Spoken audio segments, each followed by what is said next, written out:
Pohon pepaya tiada berduri, tumbuh bersama bunga melati. Izinkan saya memperkenalkan diri, moga-moga menyentuh hati. Assalamualaikum warahmatullahi wabarakatuh. Dan salam Malaysia Madani saya titipkan buat semua. Nama diberi Nur Zahirah binti Nur Azmi dan berusia 16 tahun.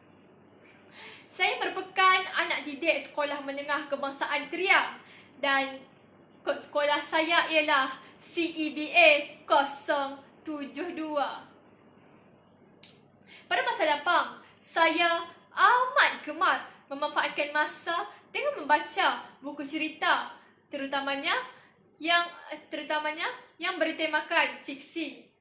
Dalam video ini, saya amat teruja untuk berkongsikan tentang sebuah buku cerita yang telah saya baca berjudul Nirnama.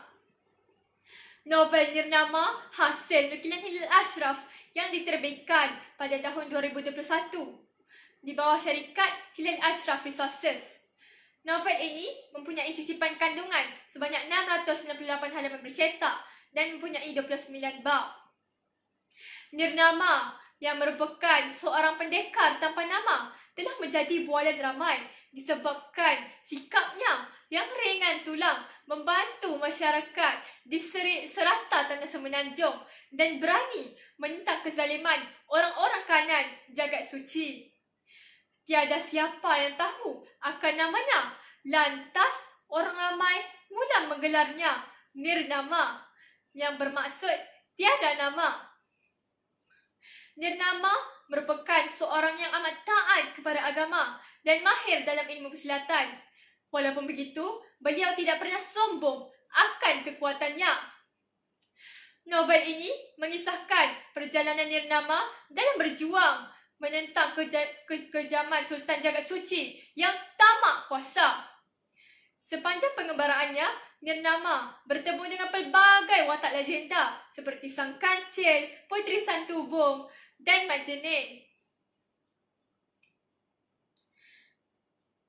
Tema utama novel ini adalah keberanian, keadilan dan keimanan kepada Tuhan.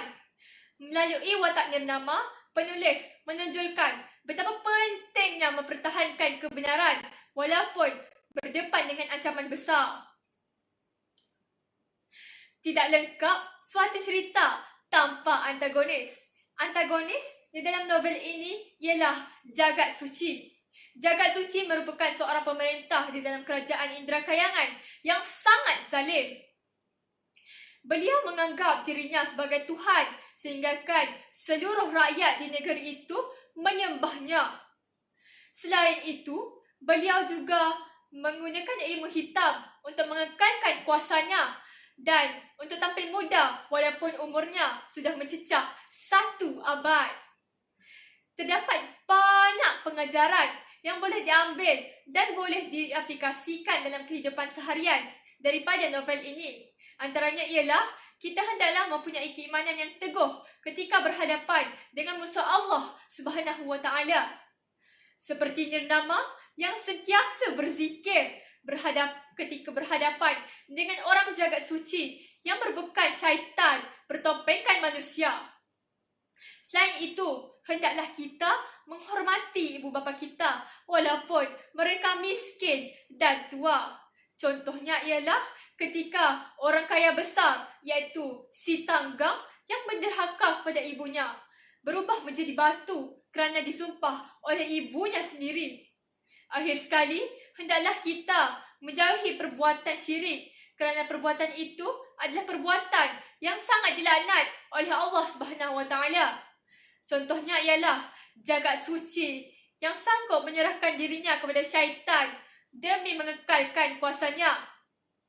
Kesimpulannya, novel Nirnama amat sesuai dijadikan bahan bacaan kerana bukan sahaja menghiburkan, malah memberikan banyak pengajaran yang boleh diaplikasikan dalam kehidupan seharian.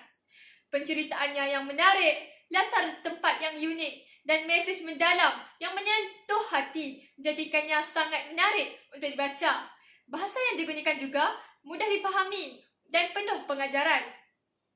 Pada pendapat saya, novel ini perlu dibeli kerana ia sangat sesuai dibaca oleh semua peringkat umur tanpa mengira usia tua maupun muda.